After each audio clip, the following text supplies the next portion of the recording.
Hey, good morning. It's Dr. James. I do hope and pray this message finds you and your loved ones peaceful, thriving, and well. And if you've been a part of this community long enough, even if you've been here just for a few days, you kind of know what I love to do each and every morning from the treehouse. I love to find things that can help us to feel like we're together, right? Galvanize faith, help us to feel like we're possible, help us during dark times to not go completely dark, and help us to feel like we're not alone, because times like this, when we have this pandemic just continually every single day reinforcing so much of what's hard about life right now. And what I love about science during times like this, it's teaching us all the things that we can be doing to help us to augment our mental health, our physical well-being, everything from our immune system to our mind to our emotions, all of those things. And what I love is when I come across a study by some courageous, brilliant, amazing scientists who said, you know what? During times like this, which we've never been in times like this, can we find a practice? Can we find something that we can do every single day that can really help us navigate what's happening right now? So these scientists put together this very cool study. They were focusing on the power of gratitude, which right now, for a lot of us, it's not easy for a lot of us to find something to be grateful for. But I do believe if we can slow our lives down just enough, maybe look across the room and see someone you love. It's a pet, it's a lover, it's a family member, it's somebody. Or you go to your phone and you go to a FaceTime and you go to someone who always makes you feel grateful just by laying eyes on them. You do whatever you need to do to get outdoors and get close to trees, because trees help us to buoy up gratitude. Nature is such a healing force. And why do we want to do this? Because this is so cool.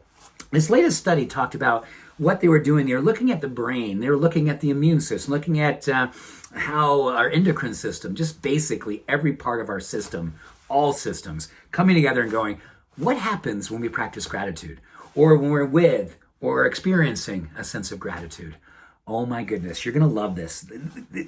Please write these things down. You can put them someplace and go, this is next to my workstation. This is on the dashboard of my car. So when I'm at a red light, I go, oh, a red light. I'm grateful that it slowed me down so I can remind myself that I'm here in this world and I'm commuting someplace because I've got something to go and do. Whatever we need to do to help us boost our gratitude, here's what's going to happen. Number one, the relationship centers where we build our trust and our sense of connection and our sense of openness and vulnerability. They actually are opened and increased in power under the influence of gratitude.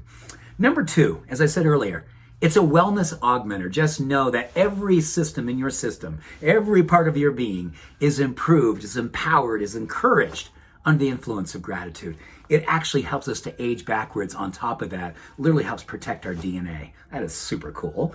Number three, these are my words, by the way. You're gonna go, they didn't say this. I'm saying it. Toxicity crusher of envy and resentment. Oh my goodness. Oh, I did, circle number three helps us to get away from resentment and the toxicity associated with holding on to resentments. Oh my goodness. It helps us to shunt away from the place of envy when we're in that social comparison. Oh, circle, circle, circle. This is awesome. Number four, it's a compassion multiplier. And what I love about that, it lights up the centers of our being associated with empathy.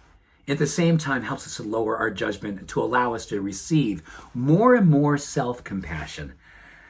Compassion multiplier. Just allow that one. Where are you always quick to find something wrong? It's just part of nature these days, right? We're just hair triggers away from judgment and envy. But more importantly, where are we in a place where we can bring more compassion, acceptance, and love towards ourselves? Like the first thing we think about when we think about ourselves is, I am enough. I have more than enough. My light, my brilliance, my love is beautiful and absolutely enough. That level of compassion. It'll help your sleep. So if that's all it did, being more in a space of gratitude, reflecting and connecting and saying I'm grateful, even to yourself, helps us to sleep better. And this is great. Lastly, it actually helps us to raise our self-confidence so we feel more possible.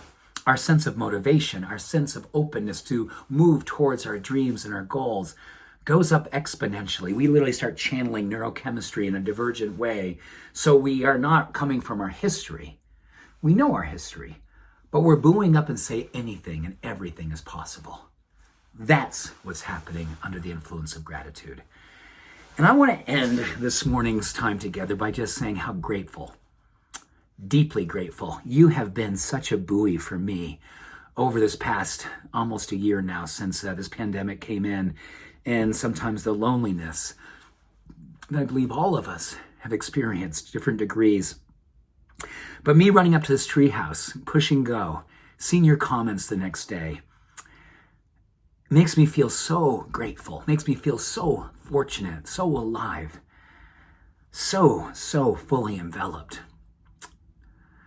by all that is so beautiful about humanity in times like this. So thank you. I just want you to know how much I love and appreciate you. My gratitude. Have a beautiful day. Bye for now.